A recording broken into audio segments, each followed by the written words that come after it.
네, 수학과 박명진입니다. 네.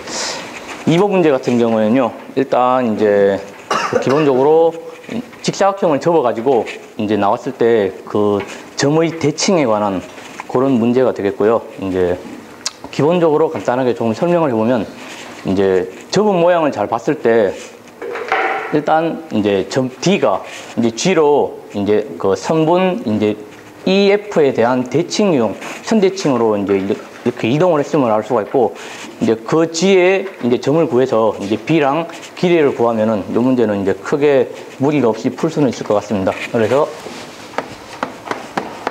고등학교 1학년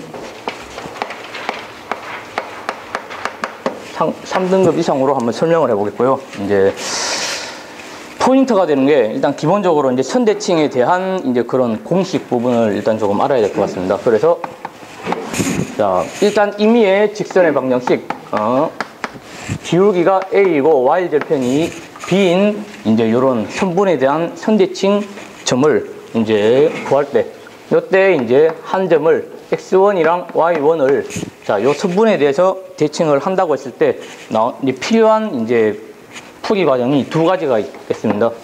그러면은 선분이 있다고 하고, 자,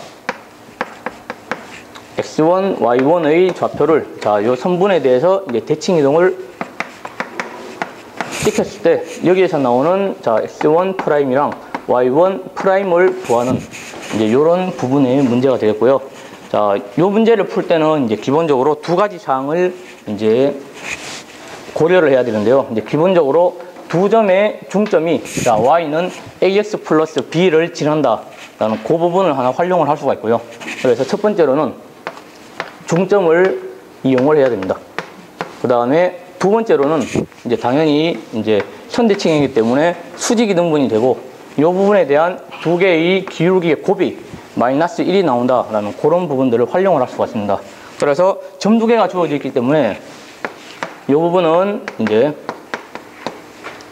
두 점의 변화량을 통해서, 자, 아이고, 요게 맞죠? 1이, 자, 기울기가 나오고, 요 부분의 기울기를 곱해서 마이너스 1이 나온다. 요 부분을 이용을 해서 이제 Y1 프라임이랑, X1 프라임이랑 Y1 프라임을 구하는 그런 부분을 조금 활용을 할 수 있겠습니다. 이제 요게 제일 이제 중요한 개념이 되겠고요. 이제 나머지는 이제 문제 풀 때 들어가는 이제 그런 부분들이 일단 피타고라스 정리가 이제 간단하게 들어갈 겁니다.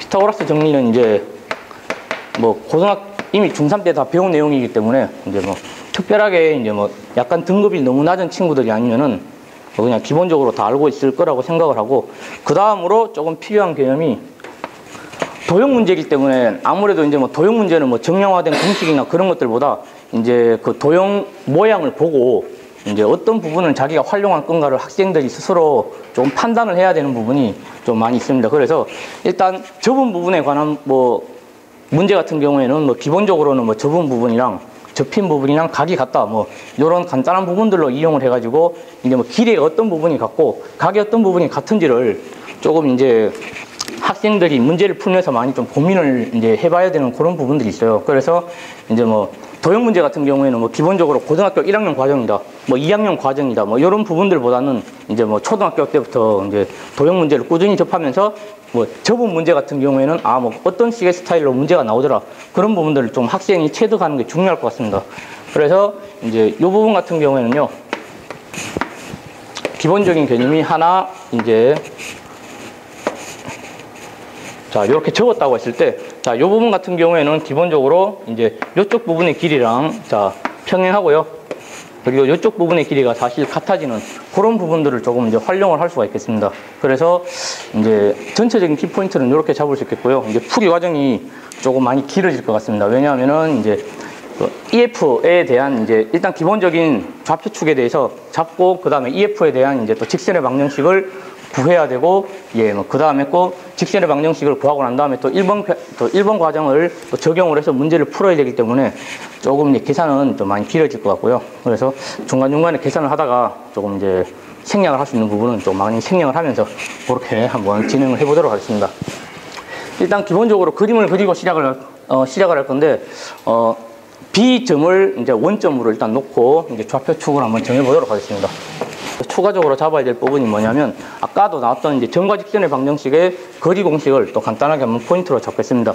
자, 아까 나온 내용이지만 자, 직선의 방정식의 일반형에 대해서 자, 한 점에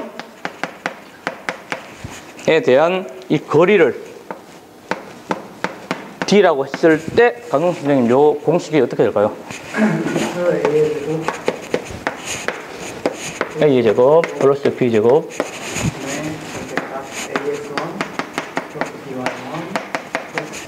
가 되겠죠. 그래서 이 부분을 그러면은 1번은 사실은 이제 그렇게 되면 조금 이제 필요가 없을 것 같고 이제 4번으로 이제 바로 할 수 있을 것 같습니다. 예.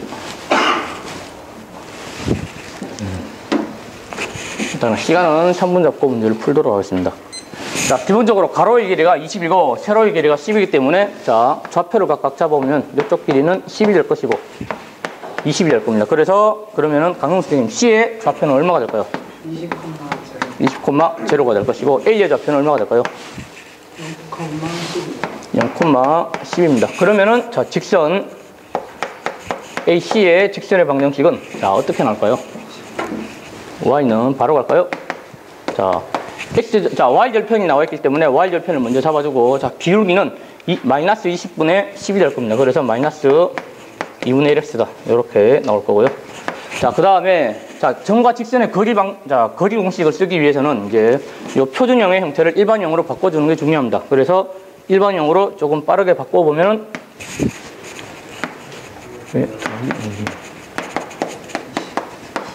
20인가요? 네.